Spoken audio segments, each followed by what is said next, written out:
Келінім басқадан бала тапты. Әлеуметтік желіден. Оқыған Базаркүл Қалбыр. Бұл менің ұзақ жылдар бойы ішіме сақтаған құпиям. Бұл жайында ешкім білмейді. Бірақ соңғы кезде денсаулығым сыр беріп, осы құпияны жария етуім керек пе, әлде жоқ па деген сауалдар жанымды жегідей жеп жүр. Жасым 58-ден асты. Алматы облысы Қарасай ауданының тұрғынымын. Мамандығым әйелдер дәрігері. Былтыр зейнеткерлікке шықтым. Кіндігімізден тараған бір ұл бар. Күйеуім ерте қайтыс болды. Менің барлық арман мақсатым сол ұлды жеткізіп, ол баламнан ұрпақ өрбіту еді.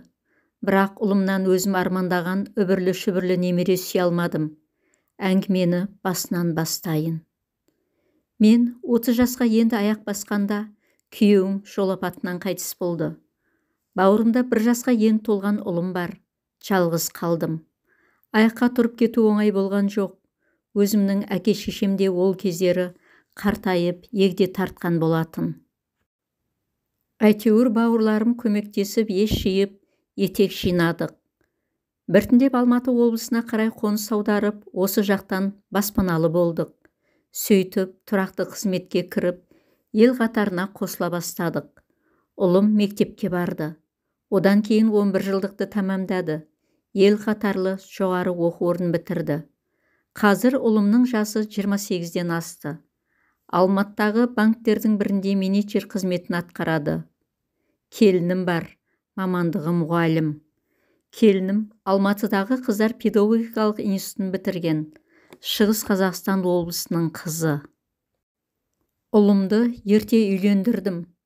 20 жасында ұлым үйлі баранды болды. Келін ұлымнан 3 жастай үлкен. Ұлым 20 жаста болғанда келінім 24 жаста болды. Қазір ұлым мен келінімнің үйленгендеріне 8 жыл болып қалды. Араларында бір ұл бар. Бірақ осы арада шынды айтуым керек. Сол ұл біздің ұлдың туған баласы емес. Бірақ оны менің ұлым да, туған туыстарым да білмейді. Бұл тек келініміз екеуміз ғана білетін құпия. Енді қазір бұл әрекетті дұрыс жасадым ба, әлде бұрыс жасадым ба деп көп ойланатын болып жүрмін. Тағы да сол өткеніме бір сәт көз жүгіртсем, мен ұлымның белгісіздігін 14 жасында білдім. Қанша мәрте дәрігерлік тексеруден өттік. Таусылмайтын дәрі-дәрмектерге жүгіндім. Бірақ сол аралықтарда ұлымның балалы болу қабілетін арттыра алмадым. Өзімде дәрігермін, оның ішінде әйелдер дәрігермін. Мәскеудегі әріптестеріме дейін хабарласып, ұлымның өзіне білдірмей барлық ем шараларды қолдандық. Бірақ нәтижесіз болды. Осылай салым суға кетіп, өмірден бас кешіп жүрген күндердің бірінде жаратқан маған бір үміт сыйлады.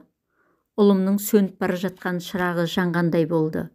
Бір күні ұлымнан 3 жас үлкен қызы бар бір жақын танысым жұмыс орнына келіп, еңіреп тұрып көмектесуімді сұрады. Оның айтқаны қызының аяғы ауыр екен. Жүріп жүрген жігіті тастап кетіпті.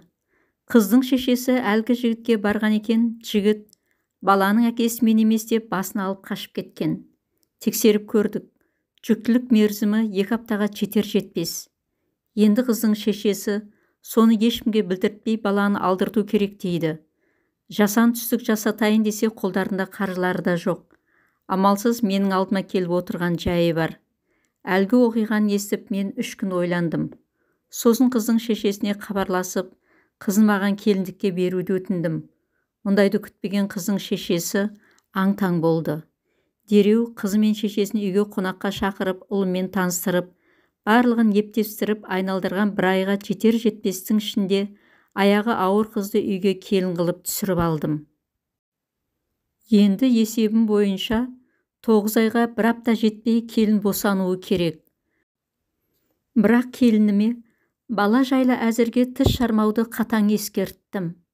Әзірге ара қатынастары жақсарсын, тереңдесін деп ойлап 1 ай бойы ұлыма ештеңе айтпадық. Артынша келін мен ұл бір-біріне үйренісіп, аралары жақындай түсті. Міне сол сәтте келініме ұлыма аяғым ауыр деп айтуын ескерттім. Осылайша ұлым келіннің құрсағындағы баланы өзінің баласы деп ойлау үшін біраз қулықтарға да жол бердік.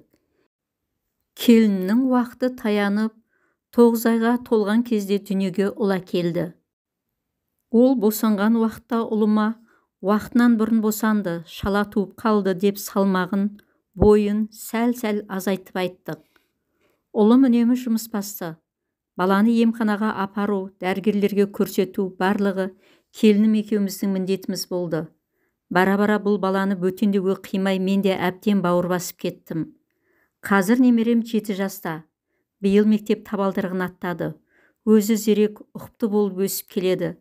Келініме тартқан. Ұлым кей кездері келініме енді маған өзіме тартқан бір ұл туып берсең деп қалжыңдап қояды. Туыстарымызда бір баламен шектеліп қалмаңдар, арасы ұзап кетпесін деп айтып қалады. Мұндайда менің ішіп отырған асым тамағымнан өтпей, кеудеме өксік тығылады. Келінім шыдай алмай теріс бұрылып кетеді. Ұлымның табысқорлығы, отбасы үшін жан таласатыны, отбасына деген қамқорлығы шексіз, ұлына деген қамқорлығы тіптен ерекше. Бос уақыты болса, ұлын жүзу алаңына апарып, ұлының денсаулығына, тәрбиесіне қатты көңіл бөледі. Бірақ мені соңғы кезде қатты толғандырып жүрген бір мәселе бар. Былтыр келінімнің шешесі, яғни құдағиым, өмірден өтерінен бір апта бұрын мені шақырып алып, ұлыңа бар құпияны айтамын, күнә арқалап жүрміз деді. Мен сол мезетте жалбарынып айтпауын өтініп, егер күнертең сондай сын сағаты туса, өз аузымен айтармын деп оны сол мезетте тілден тидім. Енді соңғы кезде менің де денсаулығым жиі сыр береді. Осымен бір жылда 2-ші мәрте қан қысымым жоғарылап, ауруханаға жатып шықтым. Құрметті оқырман, мен жыл сайын жасарып келе жатқан жоқпын. Жасым қазір 58-ден асты. Ертеме, кешпе. Мен де арғы бетке өтетінім белгілі. Бірақ туған балама белсіздігін қалай жария етемін? Әлеумет, сіздерден сұрарым, мен не істеуім керек? Бұл құпияны өзімен бірге ала кетуім керек пе? Әлде ұлыма бар шындықты айтуым қажет пе? Бір ақыл кеңес қосыңыздарша. Міне осылай әлеуметтік желіде көпшіліктен ақыл сұрапты белгісіз жан. Сіздер не дейсіздер? Мұндай жағдай кейбір кездерде сирек болса да, кей отбасыларында кездесуі де мүмкін. Қалай қарайсыздар? Дұрыс па, бұрыс па? Айтқаны жөн бе, әлде керек емес пе? Пікірлеріңізді жаза кетсеңіздер. Қадірлі тыңдарман, егер сіздерге әңгіме ұнаса, каналға тіркеліп, лүпіл басып кетіңіздер. Біз сонда ғана алға дамимыз. Еліміз аман, жұртымыз тыныш болсын. Әр шаңырақта сәбидің әдемі шат күлкісі естілетін болсыншы.